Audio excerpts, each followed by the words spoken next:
If you live in India, there is a good chance that a pair of Lenskart glasses sits somewhere in your home.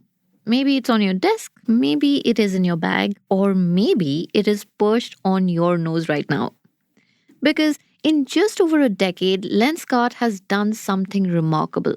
It has made prescription glasses cool. From a medical need that is like an awkward accessory to a fashion choice. Think bright storefronts in every city and that familiar 1 plus 1 deal. And spectacle brands with names like Vincent Chase, John Jacobs, now almost as recognizable as Zara or H&M. All of this strategy has clearly worked. Today, the company is worth more than $6 billion, and it is gearing up for one of India's biggest IPOs this November, hoping to raise up to 8,000 crore rupees or $900 million. But the question is, what exactly did it take to get here? Because behind that slick, tech driven brand image lies a manufacturing story that is far more complicated. It is one that involves cheap materials, confusing product lines, and frustrated customers who just wanted a pair of glasses that fit and last. As Lenskart prepares to go public soon, there is a growing question in the minds of its most loyal customers. Has the company's obsession with affordability come at the cost of quality? Welcome to Daybreak, a business podcast from the Ken. I'm your host Snigdha Sharma, and I don't chase the news cycle. Instead, every day of the week, my colleague Rachel Varghese and I will come to you with one business story that is worth understanding and worth your time.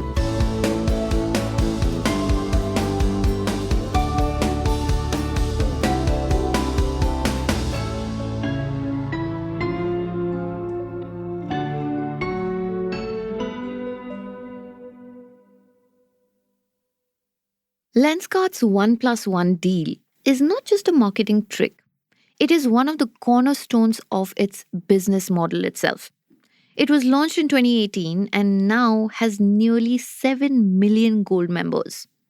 Now, I don't know if you're aware of this, but if you've actually been to one of their physical stores, everything you see there, from the frames to the lenses, is made in house. And those names that you see on your lenses, like British Optics, Tokai, they sound quite premium, right? Except they're not. British Optics is Lenskart's own creation, entirely owned and controlled by the company. It has no research labs, no patents, no independent technology.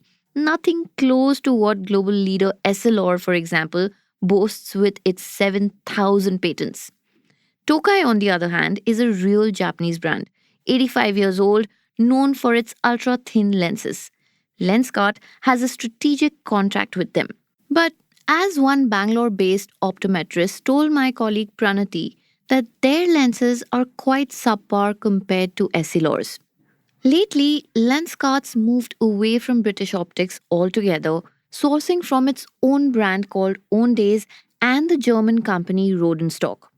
Why? Because lower costs. And that is where the true advantage lies.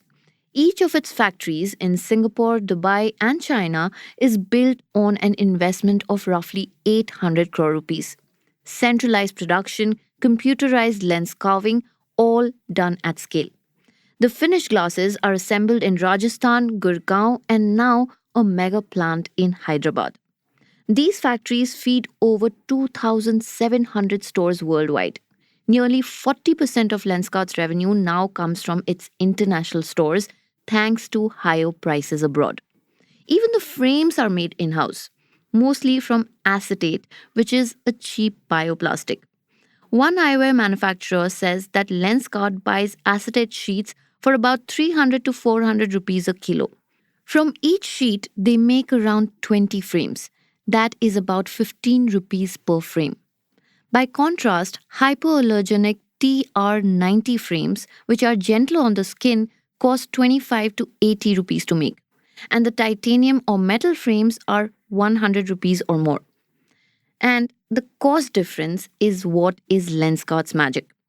While traditional opticians earn around 20 to 30% margins, Lenskart enjoys up to 60%. It owns the entire chain, no middlemen, no distributors. And the result? In 2025, its revenue jumped to more than 6,000 crore rupees with a profit of nearly 300 crores. And the customers keep returning back, like Manjira from Pune. She told Ken that she would prefer Titan any day, but Lenskart is everywhere. There is a store every 2 to 3 kilometers, and they come home for testing and delivery, so it is fast and it is cheap. Now, of course, this sort of convenience is hard to resist. But next time when you see those shiny Vincent Chase or John Jacobs frames which are priced at 2000 rupees, just remember they were likely made for less than 200. More on this in the next segment.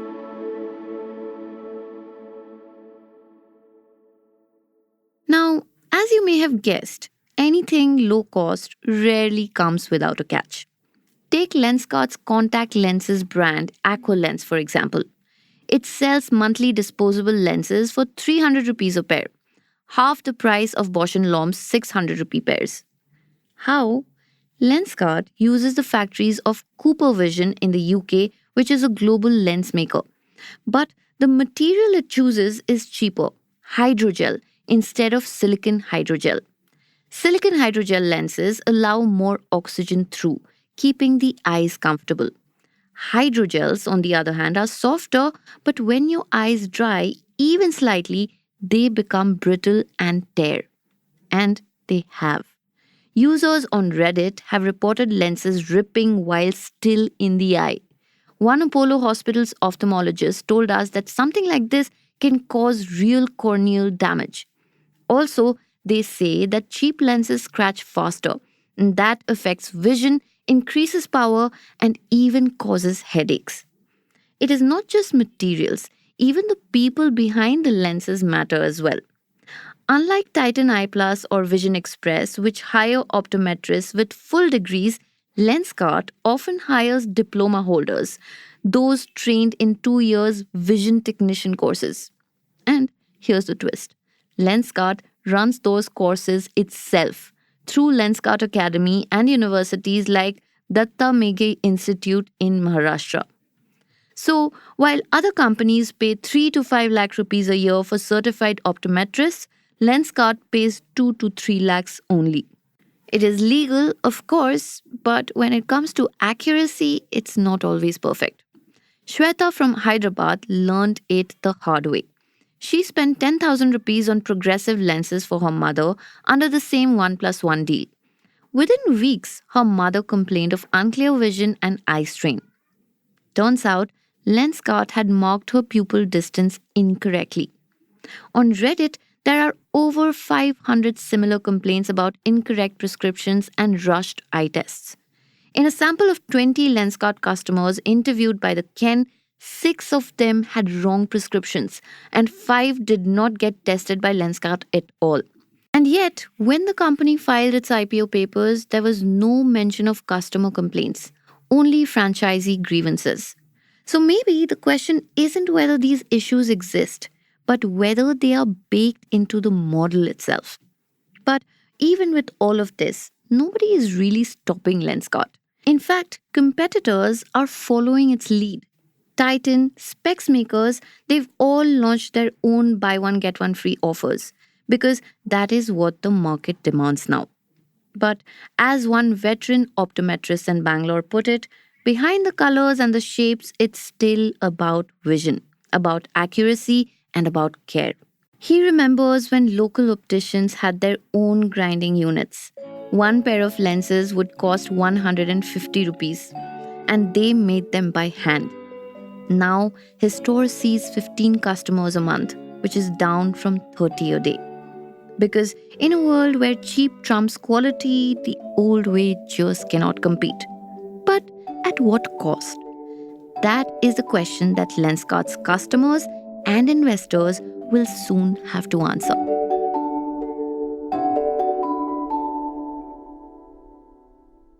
Daybreak is produced from the newsroom of the Ken, India's first subscriber-focused business news platform. What you're listening to is just a small sample of our subscriber-only offerings, and a full subscription offers daily, long-form feature stories, newsletters, and a whole bunch of premium podcasts. To subscribe, head to theken.com and click on the red subscribe button on the top of the website. Today's episode was hosted and produced by my colleagues Snigdha Sharma and edited by Rajiv CN.